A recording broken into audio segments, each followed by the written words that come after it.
Mole concept की बात अगर करो तो मोल कॉन्सेप्ट में हम लोग शुरू किए थे और हम कहे थे एक मोल किसी भी सब्सटेंस का, अभी तक जो बातें हमने बताई है उसको जस्ट हम एक बार रिकॉल कर दें क्विकली। 1 मोल किसी भी सब्सटेंस का इतना पार्टिकल के बराबर होता है, और ये जो पार्टिकल है इसको बताया था कौन? एवोगैड्रो। इस कारण से इस नंबर को एवोगैड्रो कांस्टेंट बोलते हैं। क्या बोलते हैं? एवोगैड्रो कांस्टेंट बोलते थे। और इसको हम रिप्रेजेंट करते हैं capital A, capital N, capital A, ऐसे लिखा जाता है। मतलब एक मोल जो है वो इतना पार्टिकल के बराबर होता है, और इस पार्टिकल को Na पार्टिकल भी बोलते हैं। Na का मतलब कहीं Na लिखा रहे तो समझ जाओगे कि वो एवोगैड्रो नंबर पार्टिकल दिया हुआ है। ठीक है, 1 मोल किसी भी सब्सटेंस का इतने के बराबर होता है, ये बात हम याद रखेंगे। दूसरी बात हमारे पास आएगी कि जो हमारे पार्टिकल्स हैं 1 मोल, मोल पे हम लोग आ रहे थे और मोल कैलकुलेशन फॉर एटम हमने शुरू किया था। हमने मोल कैलकुलेशन फॉर एटम्स में जब हमने शुरुआत किया था मोल कैलकुलेशन फॉर एटम। अब हम मोल कैलकुलेशन एटम के लिए जब हम कर रहे थे तो इस कैलकुलेशन में हमने कुछ बातें डिस्कस की थी। सबसे पहला बात हमने कहा था, यहाँ पे एक टर्म आया था हमारे पास एवरेज एटॉमिक मास का। एवरेज एटॉमिक मास हम डिस्कस कर रहे थे, और एवरेज एटॉमिक मास का फॉर्मूला हमने बताया था m1x1 प्लस m2x2 प्लस। अगर रिपीट किए होंगे, घर पे रिवाइज किए होंगे तो बातें सामने आई होंगी। ये हमारा जहां पे m1 था एटॉमिक मास ऑफ आइसोटोप, और x1 उसका रिलेटिव एबंडेंस था। ये रिलेटिव एबंडेंस और ये x1 जो था वो हमारा, ये m1, m1 उसका एटॉमिक मास और x1 उसको उठा दो वहां पे पीछे, उसको उठा, वो m1 हो गया। क्या ये हो गया? एटॉमिक मास उस आइसोटोप का, x1 उसका रिलेटिव एबंडेंस है। फिर ये उसका एटॉमिक मास है और ये इसका रिलेटिव। जितने भी आइसोटोप्स होंगे हर आइसोटोप्स के एटॉमिक मास को उसके रिलेटिव एबंडेंस से मल्टीप्लाई करके जोड़ देना है, और फिर रिलेटिव एबंडेंस को जोड़ देना था। यहां से उस एवरेज एटॉमिक मास आएगा उस एलिमेंट का। ठीक है, इसके बाद हमने अप्रोक्सीमेशन ऑफ एटॉमिक मास की बात की थी, और कुछ एलिमेंट्स के एटॉमिक मास का डाटा हमने प्रोवाइड किया था। ठीक है, कि क्वेश्चंस बनाने के क्रम में जो हम एटॉमिक मास यूज करेंगे एवरेज एटॉमिक मास ही है वो एवरेज एटॉमिक मास ही, लेकिन वो जो डाटा है वो डाटा हमेशा किसके फॉर्मेट्स में यूज किया जाएगा? तो वो क्योंकि क्वेश्चन बनाने में ये डेसिमल में दिखेगा तो उसको हम लोग अप्रोक्सीमेट करके उसको एक्चुअल फॉर्मेट्स में हम यूज करने वाले थे, जो हम अप्रोक्सीमेशन किए थे। याद होगा हमारे पास, जैसे हमारे पास हमने बताया था 16.12 ऑक्सीजन का निकालेंगे एवरेज तो ये आएगा, तो इसको हम लोग क्या मान लिए थे? 16 मान लिए थे। समझ में आ रहा है? तो ये अप्रोक्सीमेशन है, ये एटॉमिक मास को हमने अप्रोक्सीमेट कर लिया था कि जब हम क्वेश्चन बनाने जाएं तो क्वेश्चन हमसे बने। इसमें दूसरी बात हमने डिस्कस की थी, इसके बाद हमने यहाँ डिस्कस किया था कि एटॉमिक मास जो हमारे पास है, इसमें दूसरी बात हमने डिस्कस की कि जब हम बात करेंगे मोल कैलकुलेशन का, तो हम बताए थे मोल कैलकुलेशन अगर हम मोल्स ऑफ एटम अगर हम निकालेंगे, मतलब हम जब डिटरमाइन करने गए और हमने कहा कि अगर हम number of moles of atom निकालेंगे तो एक फार्मूला हमने बताया था पिछले क्लास में। क्या? हम सबसे पहले वेट एटम का वेट लेंगे, किसमें? ग्राम में। वेट ऑफ एटम इन ग्राम लेंगे, और उसके बाद उसको हम डिवाइड करेंगे किससे? एटॉमिक मास से डिवाइड करेंगे। ठीक है, एटॉमिक मास से डिवाइड करेंगे, mass of weight of atom in gram, और बाई कर देंगे एटॉमिक मास।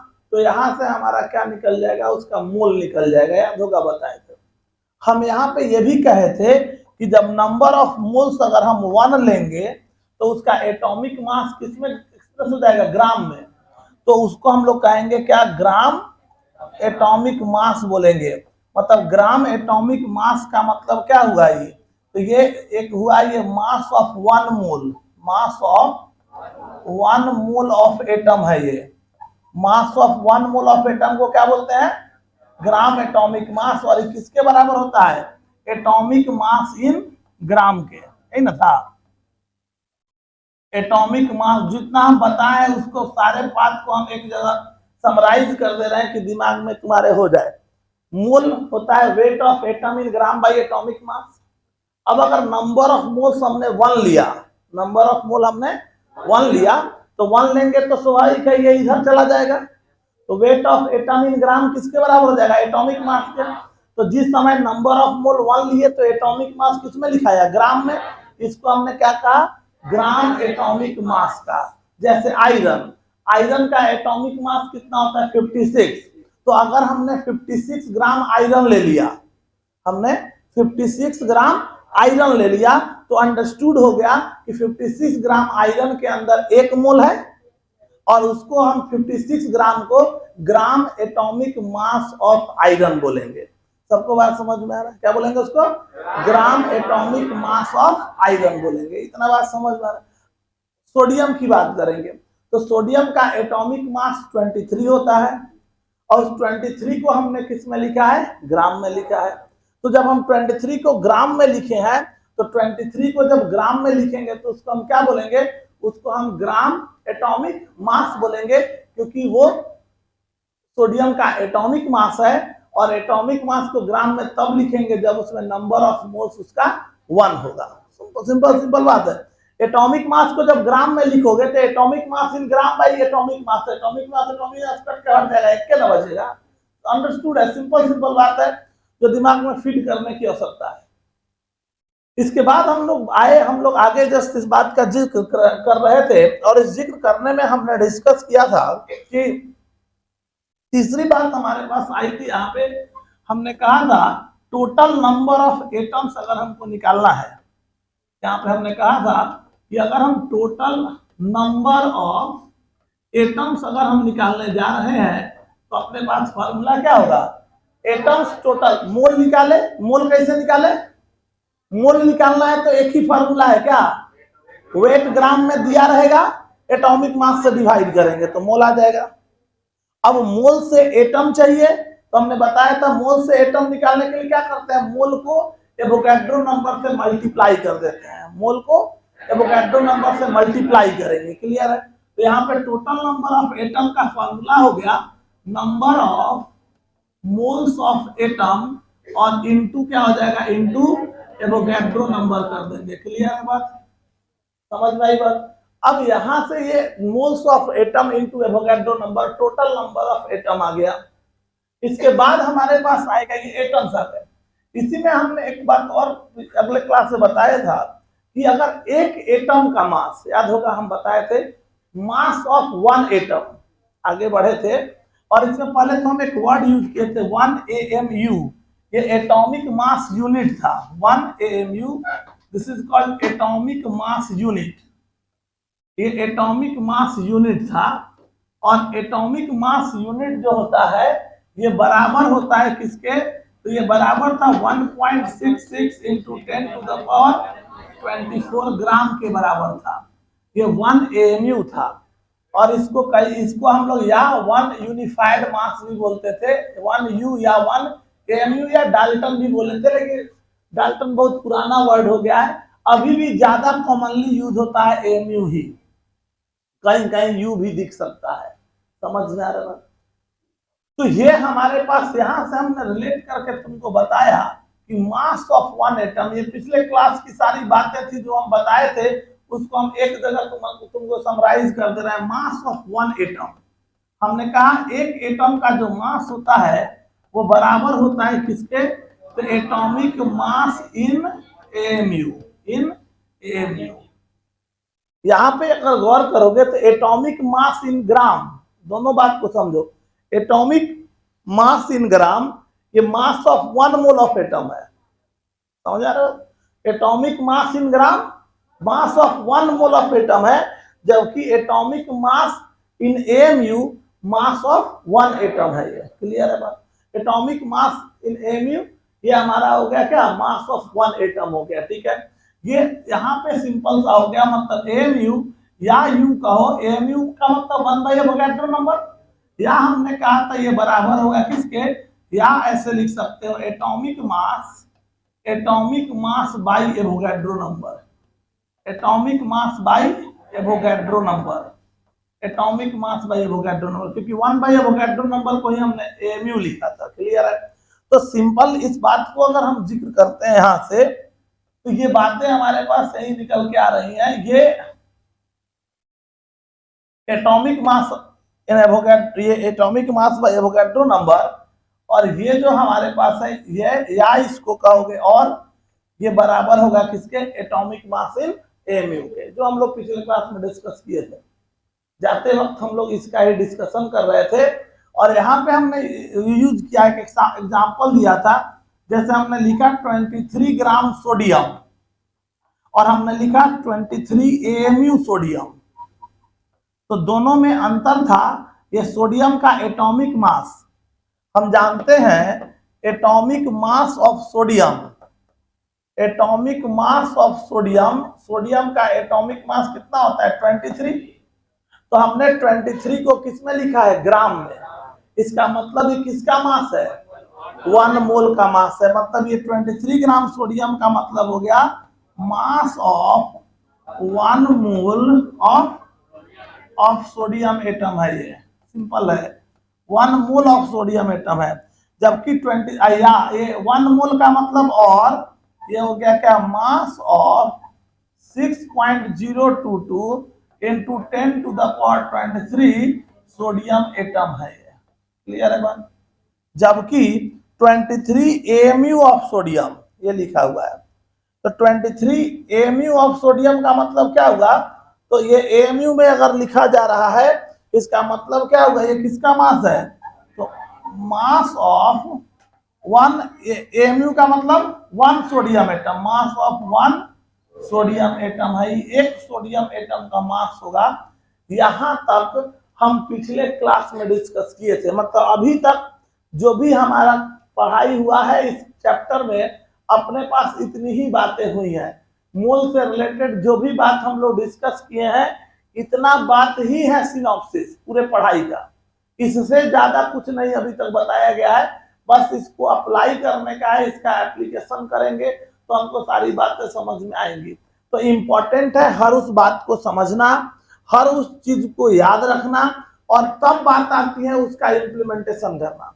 तो इम्प्लीमेंटेशन हम तभी कर पाते हैं जब हमको वो बातें याद रहेंगी, इसलिए थोड़ा सा घर पे उसका जो पढ़ रहे हैं उसको ऑनेस्टली 2 बार 3 बार 4 बार रिवाइज करो, और खुद से लिखने का प्रयास करो। घर पे जितना पढ़ लिए, एक बार जब लगे कि हम पूरा पढ़ लिए हैं 2 बार, तो अलग से एक पेज लो और सारी बातों को खुद से लिखने का प्रयास करो। जब ये लिखना शुरू करोगे तो ये जब लिंक्ड हो जाएगा तो दिमाग में बैठ जाएगा कि ये फॉर्मूला इससे रिलेटेड है, ये फॉर्मूला इससे रिलेटेड है, ये फॉर्मूला इससे रिलेटेड है, और ये फॉर्मूला जब दिमाग में आ जाएंगे, सारी बातें जब ट्यून्ड हो जाएंगी, तो इनका एप्लीकेशन तुम आसानी से कर पाओगे और क्वेश्चंस तुम आसानी से सॉल्व कर पाओगे। समझ में आ रही बात? चलो यहां तक सबको क्लियर है। जस्ट अभी जो हमने पढ़ा, अब थोड़ा सा हम इसके आगे बढ़ रहे हैं, इसके एप्लीकेशन की तरफ हम मूव कर रहे हैं। एटम के लिए जो मोल कैलकुलेशन हम करने जाएंगे उसका क्या प्लान होगा, थोड़ा सा हम इसको एग्जीक्यूट कर रहे हैं, गौर करना और समझना इस चीज को। Plan for mole calculation of atoms, ठीक है। यहां पे जब तुम गौर करोगे तो मोल कैलकुलेशन फॉर एटम, सबसे पहली बात जो हम पढ़े यहां से शुरू करते हैं। मान लो वेट ऑफ एटम दिया हुआ है हमको, गिवन इन, अगर ये हमको दिया हुआ है अदर यूनिट में, दूसरा कोई मात्रक है जिसमें उसका मास जो हमको दिया हुआ है, मतलब वेट जो है, वेट या मास। देखो एक बात और, अपने केमिस्ट्री में जब हम बात करते हैं तो मास और वेट लगभग हम बराबर लेके चलते हैं, समझ में आ रहा है बात। यही फिजिक्स में तो कई गो आएगा, हमको फिजिक्स समझाता है कि सर मास और वेट दोनों एक, नया नया पढ़ता है जब फिजिक्स में समझा देगा लोग, तो आएगा हमारा पास अपन कभी नहीं दिखाने, कहेगा सर मास और वेट दोनों एक है,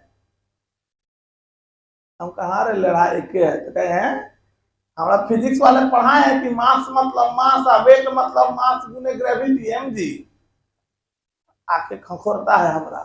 तो इस दिमाग में बैठा लेगा कि जब हम बात करते हैं केमिस्ट्री की तो हमारे पार्टिकल्स कौन है, छोटे पार्टिकल्स हैं, माइक्रोस्कोपिक पार्टिकल्स होते हैं। एटम ओटम का है वो छोटे पार्टिकल्स हैं, और जब भी ये हाई मॉलिक्यूलर मोशन छोटे पार्टिकल्स हैं तो मॉलिक्यूलर मोशंस में होंगे ही, और इतने लाइटर पार्टिकल्स जो होते हैं उनके ऊपर सेंटर ऑफ ग्रेविटी का कोई खास इफेक्ट नहीं होता है, हम नेग्लिजिबल लेके चलते हैं।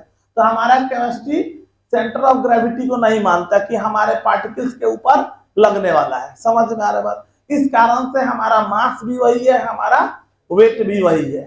समझ में आ रहा है? इसलिए अदगल गगरी छलकाना नहीं है, बचा के रखना है भविष्य में छलकाना जब एग्जाम होगा। अरे समझा ना? अरे जब मतलब टेस्ट टूस्ट होगा उस समय जितना अपन गगरी का पिटारा है, कॉन्सेप्ट का पिटारा है, एग्जाम में झलकाना। हाँ, एग्जाम से याद आया, तुम लोग का संडे को टेस्ट होगा 9:30 से 10:30 तक। जो पढ़ाया गया है लिख लो, टाइम लिख लो। इस संडे को अभी तक सैटरडे तक जितना पढ़ाएंगे उसका सारा का टेस्ट होगा कब? अरे याद रहेगा ना? ये लिख लो कहीं स्वर्णिम अक्षरों में कॉपी में अंकित कर लो इसको कि भूले नहीं। है जहां अभी तक जितना पढ़े हैं उसका टेस्ट कमिंग संडे को 9:30 से 10:30 होगा। याद रहेगा बात सबको? चलो अब बात यहां आते हैं, समझो। तो हम जब अपने केमिस्ट्री में जब तुम पढ़ रहे होगे तो हमने ये बताया कि कहीं मास लिखा हो और वेट लिखा हो तो मोर और लेस हम उसको क्या मान के चलेंगे? मास ही कंसीडर करके हमको चलना है। समझ में आ रहा है बात? हम उसके ऊपर फिजिक्स का कॉन्सेप्ट हम नहीं लगाने वाले हैं। ठीक है, समझ में आई बात? तो हम वेट भी लिखे मास भी लिखे तो लगभग हम बराबर मान के चलने वाले हैं। ठीक है, चलो अब समझो, अगर हमको किसी एटम का वेट दिया हुआ है और वो अदर यूनिट में दिया हुआ है तो हमको मोल निकालने का जो फॉर्मूला हम पढ़े तो सबसे पहला बात हम यही पढ़े, वेट अगर अदर यूनिट में दिया है, द्रव्यमान अगर अदर यूनिट में दिया है तो सबसे पहला काम होगा कि इसको हम किस में कन्वर्ट करेंगे? ग्राम में। क्योंकि फार्मूला देखो तो फार्मूला मोल निकालने का फार्मूला अगर देखेगा तो एक को है, कौन सी है? वेट ऑफ एटम इन ग्राम। समझना रहे बात? और बाई एटॉमिक मास। तो वेट किस में होना चाहिए? ग्राम में। तो अगर मान लो कि ग्राम में दिया है तब तो बढ़िया है, लेकिन अगर ग्राम में नहीं दिया है, समझ में आ रहा बात? अगर मास ग्राम में नहीं दिया है किसी अदर यूनिट में, अदर यूनिट का मतलब क्या हो गया? जैसे मान लो मिलीग्राम में दिया हुआ है, माइक्रोग्राम में दिया हुआ है, ये अगर केजी में दिया हुआ है, केजी में, इस सब में दिया हुआ है। समझ में आ रहा है? दूसरा यूनिट में है तो इसका मतलब होगा कि सबसे पहला काम होगा कि उसको हम उसको हम कन्वर्ट कर लेंगे, कन्वर्ट इट इनटू, उसको पहले कन्वर्ट कर लेंगे किसमें? Wait of atom in gram. Wait of atom को जो है उसको हम ग्राम में कन्वर्ट कर लेना है, सबसे पहला बात। अब कन्वर्ट करने के लिए हमारे पास कन्वर्सन यूनिट तो पढ़ते आ रहा है बचपन से तुम लोग। 1 किलोग्राम कितना के बराबर? 1000 ग्राम के बराबर होता है। तुम लोग जानता है कि 1 ग्राम जो होता है वो बराबर होता है 1000 मिलीग्राम के बराबर होता है। समझ में आ रहा है? 1 माइक्रोग्राम, ये जो हमारा है 1 ग्राम जो होता है वो 10⁻⁶ मतलब इतना मिलीग्राम के बराबर होता है। मतलब ये कन्वर्सन हो गया, ये कन्वर्ट करने की बात हो गई कि 1 ये माइक्रोग्राम, मिलीग्राम तो वो हो गया, ये हो गया माइक्रोग्राम, ये हो गया मिलीग्राम, मिलीग्राम हो गया ये, और ये हो गया हमारा माइक्रोग्राम, ये हो गया यहाँ पे सीधा हो गया माइक्रोग्राम। ये 10⁶ ये हो गया माइक्रोग्राम, माइक्रोग्राम। तो सबसे पहला काम होगा कि इसको हमको कन्वर्ट कर लेना किसमें? अदर यूनिट में दिया हो तो उसको हम सबसे पहले कन्वर्ट कर लेंगे किसमें? ग्राम में। समझ में आ रहा है बातों को? तो अगर ये मतलब एक यहां से अगर इस कन्वर्सन को उठा के अगर तुम सोचोगे तो यहां से कहोगे अगर ग्राम में कन्वर्ट करना, किलोग्राम में है या माइक्रोग्राम में है, या मिलीग्राम में है, या नैनोग्राम है, पिकोग्राम है। तो नैनोग्राम पिकोग्राम ज्यादा नहीं दिखता है, ज्यादातर या तो ग्राम दिखेगा नहीं तो मिलीग्राम, कभी कभी माइक्रोग्राम दिखेगा।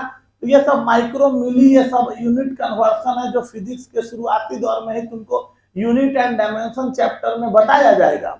अपने भी केमिस्ट्री में जब शुरू में देखोगे तो तुमको यूनिट्स मिलेंगे। तो हम लोग जस्ट ये बात जितनी आवश्यकता है हम यहाँ बता रहे हैं, जहां जहां जरूरत पड़ेगा वहां वहां हम उसको डिस्कस करते हुए चल रहे हैं। लास्ट जब इसको ये फिनिश करेंगे तो वहां पे हम लोग बात करेंगे साइंटिफिक फिगर और मतलब साइंटिफिक नोटेशन और सिग्निफिकेंट फिगर की थोड़ी सी बातें होंगी। एक्चुअल में फिजिक्स का पार्ट है, वहां एक पार्ट पढ़ोगे तुम एरर एंड मेजरमेंट, फिजिक्स में तुमको बताया जाएगा अलग से चैप्टर, उसी यूनिट डायमेंशन में एक टॉपिक ही है एरर एंड मेजरमेंट, और वहीं का वो पार्ट है। क्योंकि एनसीईआरटी में हमको दिया है और जितनी आवश्यकता हमें पड़ती है उतना बात हम लोग डिस्कस करते हुए चलते हैं। समझ में आ रहा बात? तो अभी जितनी आवश्यकता पड़ेगी वो सारी बातें हम यहाँ डिस्कस करते हुए और तुमको समझाते हुए चलते हैं। इस बात को हम ऑलरेडी पहले भी डिस्कस किया है कि पावर में ले जाने का तरीका क्या था, इसको बोलते हैं साइंटिफिक नोटेशन, है ना, बताए थे हम। तो ये जो बातें हो गई इसको अगर हम गौर करेंगे तो यहाँ पे ये सबसे पहला काम है कि अदर एटम अदर यूनिट में दिया हुआ है वेट, तो हमारा सबसे पहला काम होगा कि उसको किसमें कन्वर्ट कर लेंगे, ग्राम में। ग्राम में दिया है तब तो बहुत बढ़िया है, तब तो वहीं रह गया। लेकिन अगर ग्राम में नहीं दिया है तो हमारा सबसे पहला काम होगा कि उसको ग्राम में कन्वर्ट कर लेना। क्लियर है बात? और ग्राम में कन्वर्ट करने के बाद अब यहां से अगर हमको मोल निकालना है तो मोल निकालने का तरीका क्या होगा, तो अगला बात होगा number of moles of atom. अब यहां से हम number of moles of atom अगर निकालने जाएंगे तो मोल ऑफ एटम निकालने का तरीका क्या होगा, तो क्या पढ़े थे, वेट ऑफ एटम दिया है तो उसको क्या करेंगे, एटॉमिक मास से डिवाइड करते थे ना, फॉर्मूला था wait of atom in gram by atomic mass, है ना मोल था, और वो फॉर्मूला यही यहाँ था। वेट मोल निकालने का तरीका क्या था, वेट ऑफ एटम इन ग्राम। तो अदर यूनिट में है तो सबसे पहले उसको क्या किए, ग्राम में कन्वर्ट कर लिए, किए ना, और ग्राम में है तो ग्राम में है ये है, और उसको किससे डिवाइड करेंगे, एटॉमिक मास से डिवाइड कर देंगे तो कौन सी आ जाएगा, मोल आ जाएगा। तो यही बात हम यहाँ तुमको समझा रहे हैं कि अगर अदर यूनिट में हो तो पहले ग्राम में ले आओ, ग्राम से अगर मोल चाहिए तो इसको क्या करेंगे, इसको एटॉमिक मास से डिवाइड कर देंगे, एटॉमिक मास से डिवाइड कर देंगे तो क्या आ जाएगा, मोल आ जाएगा। समझ में आ रही बात? अब जब मोल आ गया तो मोल से मोल निकाल लिए, और मोल से अगर हमको एटम्स चाहिए, क्या चाहिए, एटम्स। अगर मोल आ गया और यहां से हमसे कहा जाए कि क्या निकालो, टोटल नंबर ऑफ एटम्स निकालने के लिए बोल दिया जाए कि टोटल नंबर ऑफ एटम्स कितने होंगे, तो मोल आया हुआ है और मोल से एटम निकालने का क्या तरीका है, number of moles of atom into Avogadro number. इसका मतलब है कि मोल से एटम निकालने के लिए इसको एवोगैड्रो नंबर से मल्टीप्लाई कर देंगे तो हमको टोटल नंबर ऑफ एटम्स आ जाएगा। इतना बात समझ में है? अदर यूनिट में है तो पहले ग्राम में कन्वर्ट करो, ग्राम में वेट आ गया उसको एटॉमिक मास से डिवाइड करो तो मोल आ जाएगा, मोल को एटॉमिक मास से मल्टीप्लाई करोगे तो क्या आ जाएगा, टोटल नंबर ऑफ एटम्स आ जाएगा। इतना बात सबको समझ में आ रहा है?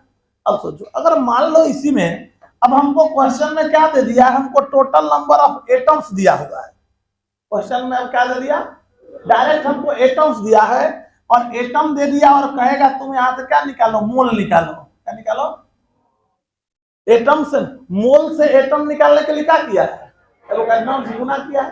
तो अगर एटम्स दिया है उससे मोल निकालना है तो क्या करोगे, एवोगैड्रो नंबर से डिवाइड कर दे। अरे ना करें, उल्टा चल रहे हैं हम। मान ले क्वेश्चन में डायरेक्ट एटम दे दिया और कहेगा कि बताओ कि इसमें कितना मास है, wait of atom present in इतना नंबर ऑफ एटम्स, तो एटम्स दिया है उससे मास निकालना है, तो यहां से इधर ना चलना होगा। तो पहले एटम्स दिया है तो एटम से पहले क्या निकालेगा, मोल। कैसे, तो इसको इसमें कन्वर्ट करने के लिए गुना किए हैं, तो इसको इसमें कन्वर्ट करने के लिए क्या करेंगे, डिवाइड कर देंगे। तो इसको हम एवोगैड्रो नंबर से पहले क्या करेंगे, इसको एवोगैड्रो नंबर से डिवाइड कर दिए तो हमारे पास क्या आ गया, मोल आ गया।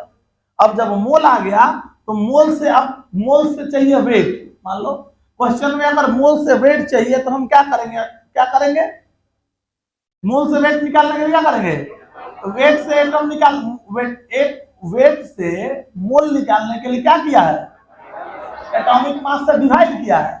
तो मोल से वेट निकालने के लिए क्या करेगा, मल्टीप्लाई कर दे, यही ना करेगा। तो सिंपल समझो। अच्छा एक बात और पिछले क्लास में हम बताए थे, एक लाइन और यहाँ मेंशन कर दें तुमको। ये आज के डेट में याद होगा हम कहे थे ये जो हमारा हम एक वर्ड यूज किए थे कि आज के डेट में ये number of moles of atom जो है, number of moles of atom को क्या बोलते हैं, ग्राम एटम भी बोलते थे, याद है पिछले क्लास में बताए थे। तो number of moles of atom लिखा रहे या ग्राम एटम लिखा रहे, दोनों बात बराबर है। तो हम यही लिख दिए कि तुमको दिमाग में रहना चाहिए, ये बात समझना है। अब अगर मोल दिया हुआ है और मोल से एटम से तो मोल निकाल लिए, अब मोल से एटम निकालना है तो मोल से एटम निकालने के लिए क्या है, तो वो देखो इससे इसको निकालने का व्यवस्था जो हम लोग करेंगे, इससे इसको निकालने के लिए तो क्या किए, एटॉमिक मास से मल्टीप्लाई कर देंगे। समझ में आया बात सबको, एटॉमिक मास से इसको मल्टीप्लाई कर देंगे तो हमारे पास आ जाएगा क्या, वेट ऑफ एटम इन ग्राम आ जाएगा। यहां तक बात समझ में आया। एक बार फिर रिकॉल कर दे, सुन लो। वेट अदर यूनिट में है तो पहले उसको कन्वर्सन फैक्टर लगा के ग्राम में कन्वर्ट कर लो, ग्राम में आ गया, उससे हमको मोल चाहिए तो एटॉमिक मास से डिवाइड कर दो, मोल से एटम्स चाहिए तो एवोगैड्रो नंबर से गुना कर दो। क्लियर है। अब अगर एटम्स दिया है और इधर जाना है तो हम लोग क्या करेंगे, एटम्स को मोल में निकालने के लिए एवोगैड्रो से डिवाइड करेंगे, मोल से वेट चाहिए तो एटॉमिक मास से मल्टीप्लाई करेंगे, वेट इन ग्राम आ जाएगा। बात सबको समझ में आ रहा है, क्लियर है बात यहाँ तक। तो मोल कैलकुलेशन एटम्स का जब हम करने जाएंगे तो इतनी सारी बातें हैं जो जितना भी अभी तक पढ़े थे उसको हमने एक जगह समराइज कर दिया और आसान कर दिया कि क्वेश्चंस को बनाने के समय किस पैटर्न को फॉलो करेंगे। एक यही पैटर्न है, दिमाग में बैठा लोगे तो लगभग सब क्वेश्चंस ऐसे ही बनेंगे। अदर यूनिट में हो तो ग्राम में कन्वर्ट करो, ग्राम से मोल निकालने के लिए एटॉमिक मास से डिवाइड करो, मोल से एटम्स निकालने के लिए एवोगैड्रो नंबर से गुना करो। एटम्स दिया हुआ है, एटम से मोल चाहिए तो एवोगैड्रो नंबर से डिवाइड करो, मोल से वेट चाहिए तो एटॉमिक मास से मल्टीप्लाई करो, ये आ जाएगा। इससे अगर ग्राम से अदर यूनिट में कन्वर्ट करने का व्यवस्था है तो यहाँ से अदर यूनिट में भी कन्वर्ट कर सकते हैं। कन्वर्सन फैक्टर हमारे सामने है। सबको बात समझ में आ रहा है, क्लियर है यहाँ तक सबको। चलो लिख लिया सब लोग। चलो तो कुछ क्वेश्चन की बात करते लिखोगे।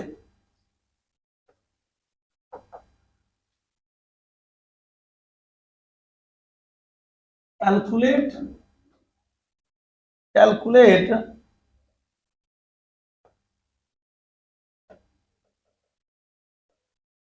number of moles in the following cases. Calculate number of moles in the following cases.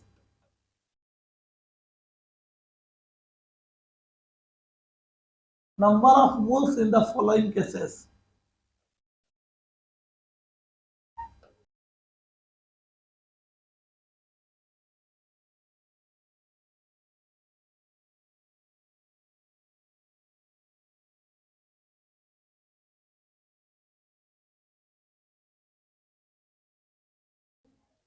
चलो देखो तो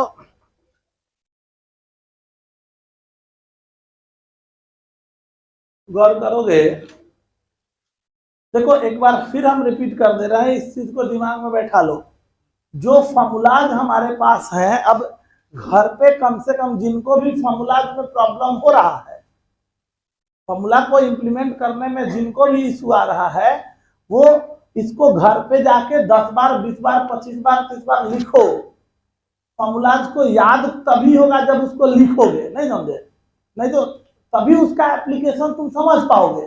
ये हमने फॉर्मूला लिखा, इतनी ही बातें हैं जिसको हम यूज करेंगे, मोर और लेस यही बात है जो आगे चल के मोलिक्यूल्स के कैलकुलेशन, आयंस के कैलकुलेशन, सब में ये एप्लीकेबल होगा। ये दिमाग में बैठेगा, तुमको हर क्वेश्चन इससे रिलेटेड तुमसे क्वेश्चन सॉल्व होंगे। तो देखो इसमें अगर अदर यूनिट में है तो पहले ग्राम में कन्वर्ट करो, ग्राम से मोल चाहिए तो एटॉमिक मास से डिवाइड करो, मोल से एटम्स चाहिए तो एवोगैड्रो नंबर से गुना करो। सिंपल सिंपल बात है। एटम्स आ गया, एटम से मोल चाहिए, मान लो क्वेश्चन में एटम दिया है और एटम से मोल चाहिए तो एवोगैड्रो नंबर से डिवाइड कर लो। एटम्स आ गए, ये मोल आ गया, मोल से अगर वेट चाहिए तो एटॉमिक मास से डिवाइड करो। इतना ही तो काम करना है, कोई एक्स्ट्रा काम तो करना नहीं है। चलो हम इस क्वेश्चन से एक दो क्वेश्चन हम बताते हैं। देखो, number of moles of the in the following cases. इस क्वेश्चन में हमारा पहला क्वेश्चन है, इसमें फर्स्ट है, हमको दिया है 560 मिलीग्राम ऑफ आयरन, मतलब हमको दिया हुआ है वेट इन मिलीग्राम। क्या दिया हुआ है? वेट इन मिलीग्राम दिया है और हमको निकालना कौन सी है? मोल। तो वेट इन मिलीग्राम दिया हुआ है, अदर यूनिट में दिया हुआ है, और हमको चाहिए क्या निकालना है? मोल। ये ना कह रहा। तो वेट इन अदर यूनिट है तो सबसे पहले यहां से चलना है, हमको यहां पहुंचना है। सिंपल दिमाग में बैठाना है। हमको वेट दिया है किसमें? मिलीग्राम में। तो मिलीग्राम में दिया हुआ है और हमको निकालना कौन सी है? मोल।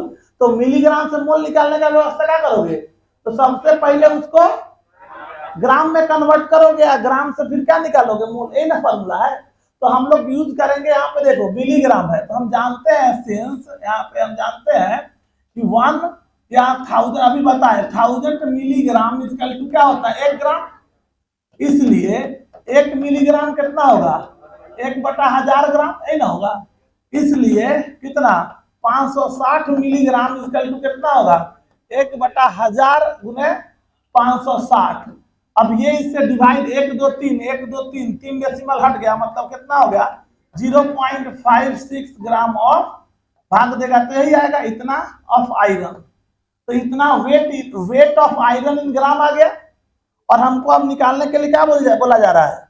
Number of moles of iron. तो इसका टू क्या होता है? फॉर्मूला देखे, weight of iron in gram. Weight gram में आ गया, वेट हमको ग्राम में आ गया, तो उससे मोल निकालने के लिए क्या तरीका है? एटॉमिक मास से भाग देना।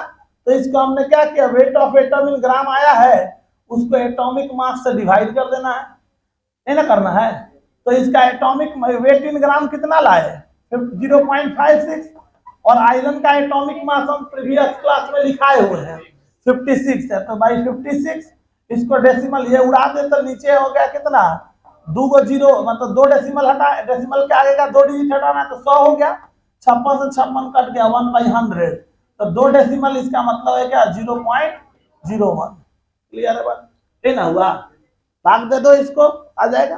अरे क्लियर है? नहीं भाग, अब गुना भाग भी नहीं आएगा तो हम कुछ नहीं कर सकते। अगर किसी बच्चे को ही नहीं बुझा रहा है कि हम एक को 100 से कैसे भागा दें, तो इसका मतलब है कि तुम गुण गोबर करके आए हुए हो 10th तक। मेरा बात समझ आ रहा? मतलब इसको बुरा मानने वाली चीज नहीं है, लेकिन इस चीज को समझ के और मेहनत करने की आवश्यकता है। समझ में आ रहा है? कैलकुलेशन, ये जो कैलकुलेशन है, अगर हम इसमें प्रॉब्लम आ रहा है हमको, तो हम समझ के चलेंगे कि हम अपना मतलब पूरा सर्वस्व विनाश करके आए हुए हैं अपने कॉन्सेप्ट का, है ना। तो अभी समझ के चलो कि तुमको 10 टाइम्स 20 टाइम्स 30 टाइम्स मेहनत करने की आवश्यकता है, 24 घंटा में 22 घंटा मेहनत करने की आवश्यकता है। ये समझ के चलो। कैलकुलेशन कोई सिखा नहीं सकता है। Calculation is not the part of our chemistry. Is it clear और नॉट? ये सिंपल दिमाग में बैठा के चलो कि कैलकुलेशन में मैं कुछ नहीं कर सकता, ये तुम्हारा काम है, तुम्हारी रिस्पॉन्सिबिलिटी है, मैथ्स का पार्ट है। तो कैलकुलेशन तो हम ये एक्सपेक्ट करके चलते हैं कि नहीं, ये 5वां 6ठा का जो कैलकुलेशन है वो तुमको करने आए। तुमको डिवाइड करने नहीं आएगा, इसका कटा के उधर कर दोगे, उसको कटा के उधर कर दोगे, तो बड़ा मुश्किल है। ये थोड़ा सा ही ये सब चीज घर पे प्रैक्टिस करो। कैलकुलेशन में जाओ, यूट्यूब पे बहुत लोगों का बहुत सारा वीडियो मिल जाएगा, वहां जाकर देखो कैलकुलेशन कैसे करते हैं, कैलकुलेशन कैसे, अगर दिक्कत होता है तो कैलकुलेशन जाकर सीखो। क्योंकि कैलकुलेशन पे यहाँ तो केमिस्ट्री में थोड़ा कम भी है। फिजिक्स में तरह से एक क्वेश्चन में नहीं हिलेगा, फिर क्वेश्चन हिलना तो दूर का चीज, क्वेश्चन में नहीं समझ में आएगा। फिर हमारा तो क्वेश्चन गलती से 2-4 को समझ भी जाएगा, तो वहां के क्वेश्चन में एक को नहीं समझ में आने वाला है तुमको। समझ में आ रहा बात? तो कैलकुलेशन तुम्हारा पार्ट है, तुमको करना है, उसमें कोई कुछ नहीं कर सकता है। और ये अब उस लेवल पे तुम लोग लाई कर रहे हो जो इसमें तुम दूसरे के ऊपर एक्सक्यूज नहीं दे सकते। तुम ये चीज दूसरे के ऊपर एक्सक्यूज नहीं दे सकते, अरे उनका अच्छा नहीं पढ़ा रहे हैं, हमरे नहीं समझ में। अरे नहीं, तुमको काम करना पड़ेगा। तुम समझ सकते हो कि तुम्हारा ये कैलकुलेशन पांचवा छठा में करते हैं और तुमको कैलकुलेशन में प्रॉब्लम आ रहा है, इसका मतलब है कि तुम कुछ किए ही नहीं हो आज तक। कैलकुलेशन फास्ट तुम्हारा तभी होगा जब तुम कैलकुलेशन घर पे कर रहे हो। डेली 10 को क्वेश्चन करोगे, डिवाइड करोगे, मल्टीप्लाई करोगे, ये सब करोगे तभी तुमको समझ में आएगा।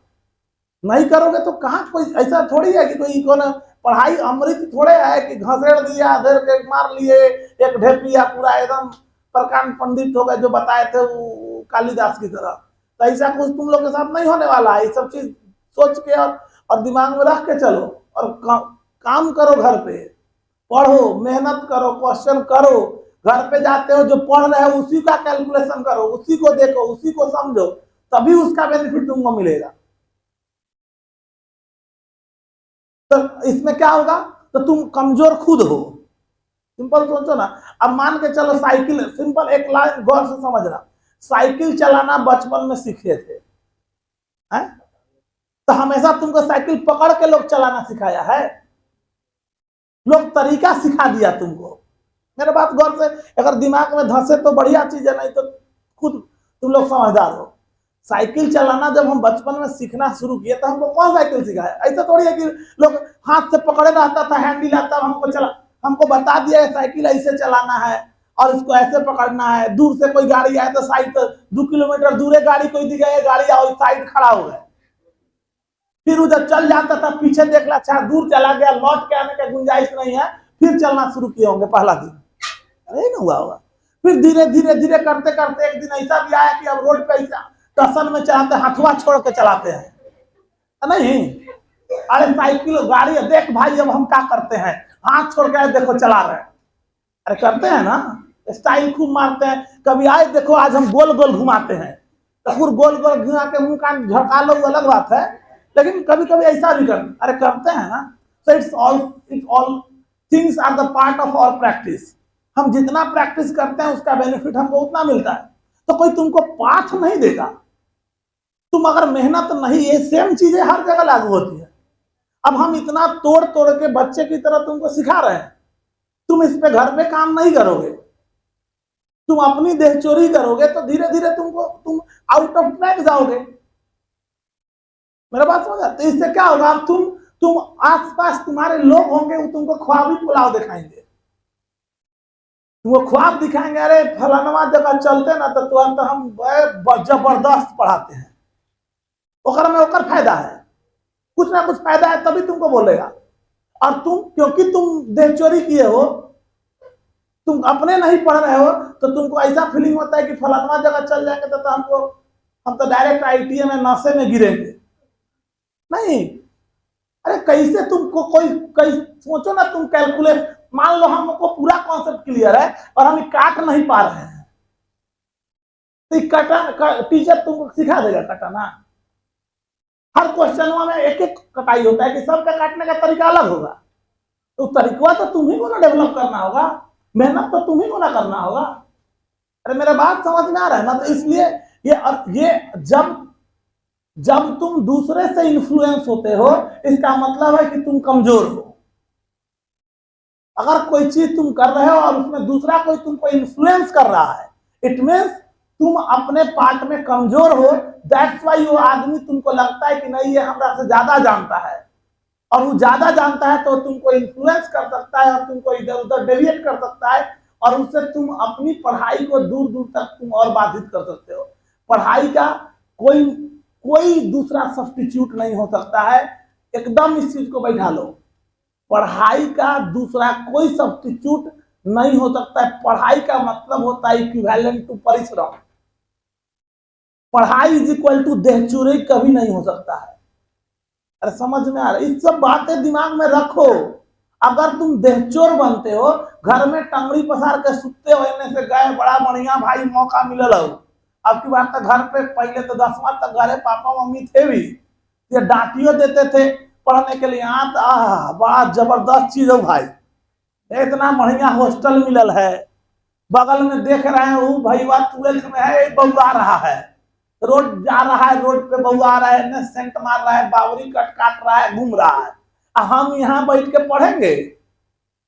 और यही सब चीजें तुमको डेविएट करेंगी और तुम अपने आप को बर्बाद करोगे। इसलिए पढ़ाई करने आए हो, हॉस्टल में आए हो, हॉस्टल में आएगा तो बड़ा बढ़िया बढ़िया ठूसेला मिल ही रहा है, कोई बोले वाला तो है नहीं, भर छिपा ठूस हो, आएगा जबरदस्त तरीका से सूझ जाओ। फिर सुबह सुबह उठे झोरा टांगे क्लास में, घरे गए झोरा में, हम उनमें छिटा गए, हो गया पढ़ेंगे।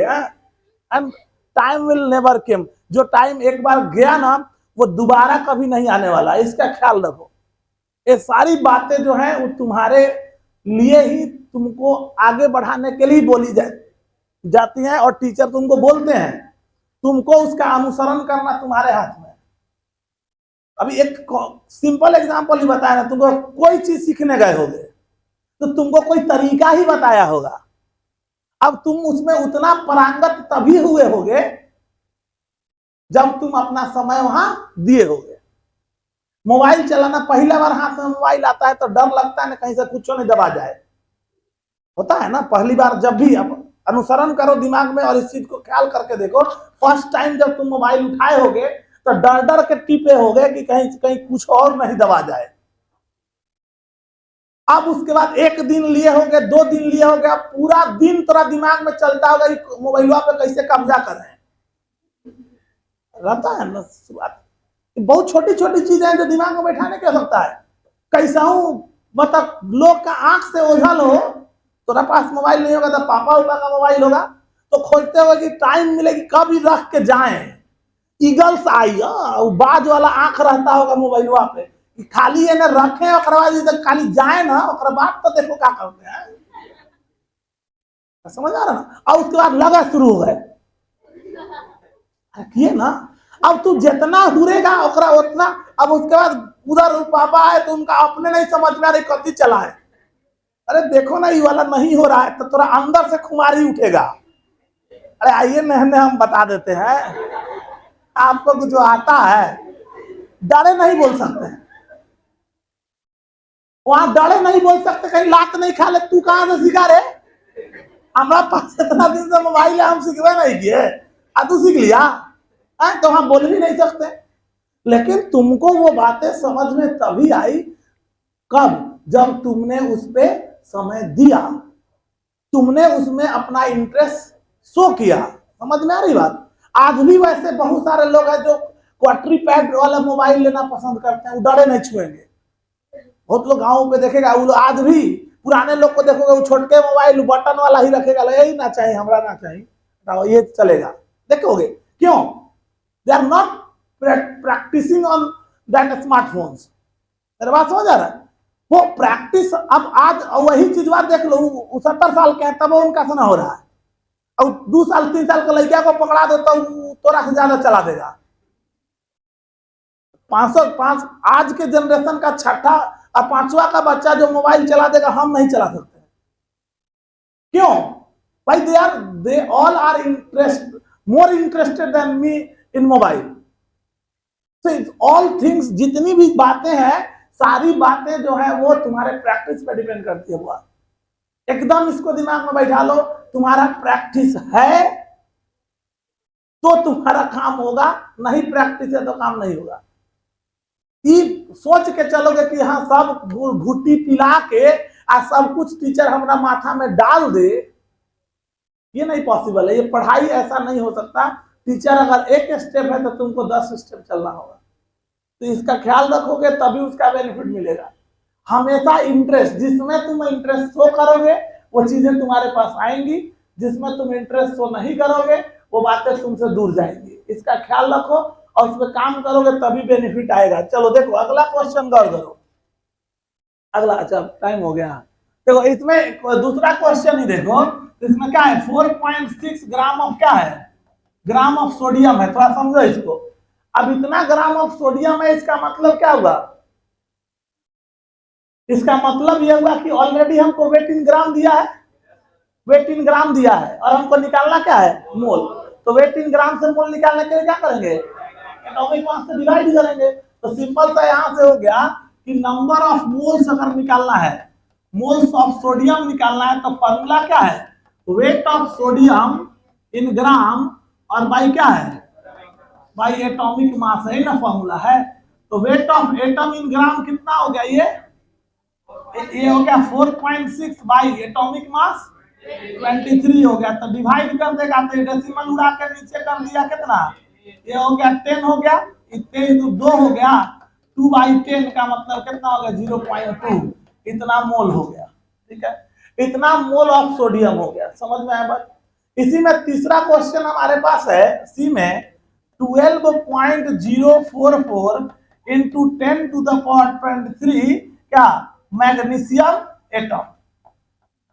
इतना मैग्नीशियम एटम, ये क्वेश्चन है। हमको टोटल नंबर ऑफ एटम्स दिया हुआ है 19 नहीं है, 12 है, उनमें पीछे 12 है, वो गलती से छोटा 2 हो गया है, 2 का पोंछी छोटा हो गया, इसका पीछे 19 दिख रहा होगा। कोई बात नहीं, जो कर रहेगा उसी से कैलकुलेट करें, कोई दिक्कत थोड़े है।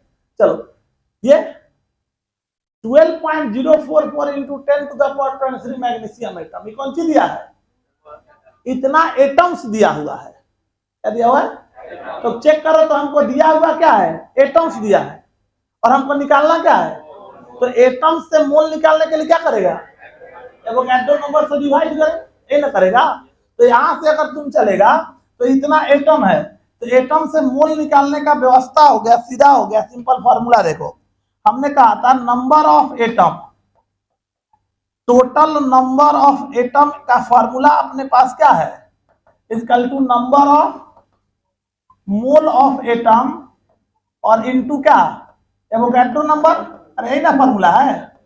तो हमको अगर नंबर ऑफ मोल चाहिए, number of mole of atom चाहिए, तो क्या करेंगे, मोल चाहिए तो उधर गुना है तो इधर जाकर डिवाइड नहीं होगा, तो ये होगा टोटल नंबर ऑफ एटम और बाई क्या होगा, बाई एवोगैड्रो नंबर, यही ना होगा जी।